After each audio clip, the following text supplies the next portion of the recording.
Well, what is good, fight fans? What is good? Now, I told you this fight was going to be the way it was, y'all. I told everybody that there's no way that Mikey's going to lose this fight. I see Mikey hurting Robert Easter Jr. I see him dropping Robert Easter Jr. The only thing I was not correct about is that he was going to stop Robert Easter Jr. Because he didn't. But he did win the fight. All right. And it looked exactly the way that I said it was going to look. It was going to look bad. I said that Easter was going to win the first 4 rounds. Or, you know what I'm saying? And then Mikey Garcia was going to figure him out if he was not already figured out. And it only took about 2 rounds. Because the third round, Mikey Garcia dropped Robert Easter Jr. And when he dropped him and they replayed it, I was like, watch Robert Easter going to say that he tripped and that was like a phantom type punch. But Robert Easter Jr. said that, I think he said after the fight, he was like, our feet got his feet got tangled and he hit me with a nice shot. Basically saying that I was off balance when I caught the shot and the only reason why I fell is because my feet were tangled. Nah, bruh, you fell because, you was off balance by the 1-2 that came before that left hook. That made you off balance. But that punch you took, and it knocked you down. Okay? That was a real knockdown in the third round. I'm not trying to hear that. You know what I'm saying? And after that, after he got up, he fought scared, which I thought he was going to fight. Very timid. The tenaciousness was gone after he got knocked down in the third round. The fourth round, he came out very cautious, and he fought cautious round after round after round, okay? You see the power punches landed 0, 3, 9, 8, and 0 for Garcia. And right around the same bit for Robert Easter Jr. And Robert Easter Jr. had 17 total, and Mikey Garcia had 20 total power shots by the end of the fifth round. Okay? So, I mean, it's like I said, he came out nice. He came out real good. First, second round definitely was Robert Easter Jr.'s. Third round, after that knockdown, of course, it was a 10-8 round. It is what it is. Fourth round, he lost that too. He probably lost the fifth round. The sixth round, I think he did connect more than Mikey Garcia. I gave Robert Easter that round, which didn't really matter because Mikey Garcia was out that bitch winning rounds, okay? He only had to drop Robert Easter Jr. once in one round, but he was winning rounds after that. I'm telling you, Robert Easter Jr. was scared after that. Robert Easter did not want to trade, but in the ninth round, I can say that was the most exciting round of the fight, even though there were no droppage. Because Mikey Garcia fought the same way the whole damn fight. Every single round, he fought the same way.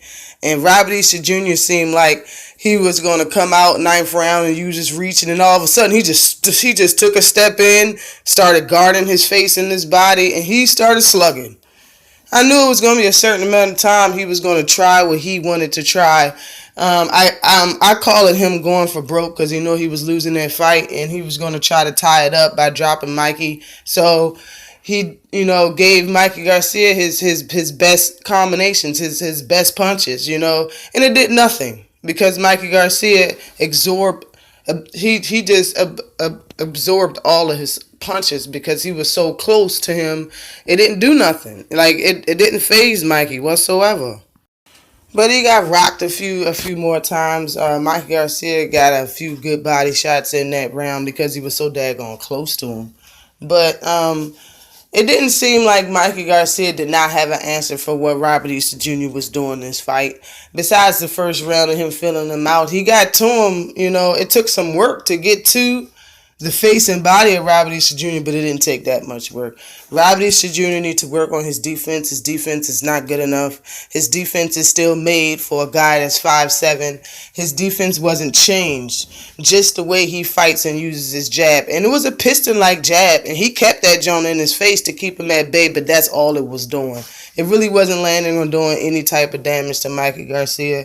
It was just there. Okay, they should have taught him how to use his reach to keep a fighter's jab away from him.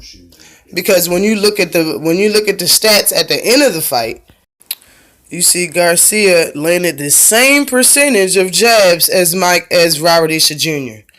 All right, Robert Easter Jr. had 8 inches on Mikey Garcia, and you landed the same percentage of jabs. All right, he threw 343 jabs. I told you he kept it out there, landed 89 of them. Garcia threw 291 jabs, landed 77 of them. Look at the power punches. 38% for Garcia, 24% for Easter. Okay, total shots landed 25% for Easter, 32% for Garcia. I knew this fight was going to go the way that it was. He was going to result to what he knows best. I can say kudos to Robert Easter Jr. for using his reach and standing tall, using his, fighting tall and using his reach, but it wasn't enough.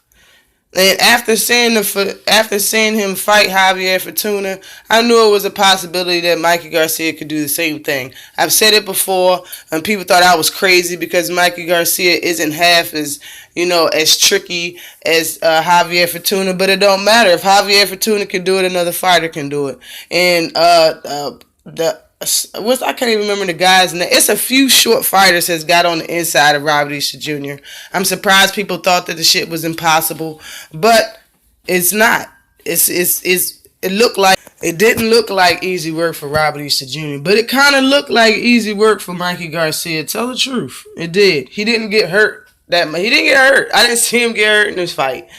He took some nice blows.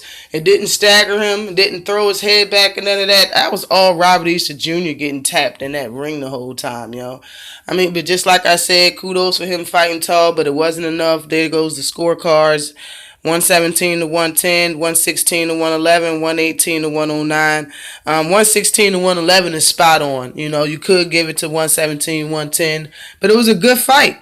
Overall, it was a good fight, and congratulations to Mikey Garcia now being a unified champion and taking that IBF strap off of Robert Easter Jr. Now, only Ray Beltran and Lomo is left as far as 135, and I think Lomo should want this fight after this. He should want this fight bad, all right? Lomo hasn't been in the spotlight like that. If he goes after this fight and start talking some trash, trying to get 2 belts, and actually get this fight and win, he will have 3 belts, and it's just him and Ray Beltran. And Ray Beltran will lose quickly to Lomo. So that's just a thought. But after the fight, this mofo, why everybody always got to bring up Earl Spence, Let him bring him up.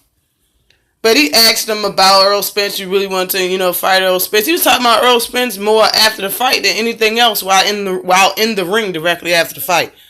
Like, come on, man. And you see Earl Spence Jr. Earl Spence Jr. like, make it happen. Let's go. Let's go. And you know what I'm saying? Because he's tired of, Mike Garcia saying his name. Mike Garcia is a great fighter. He's a great talent, but the fact remains that he's still short as a motherfucker, and he's out of his element, even going up to 147. I think it's a bad idea. It's a bad idea for his career. It's a bad idea for his ego. His family, friends, and team don't even want to fight. But it is what it is. We'll see what happens. He honestly, after talking all that shit, he got to make a move and do something. He got to make a move towards fighting Earl Spence Jr. or the guy just talks too much. But always like and subscribe to the channel.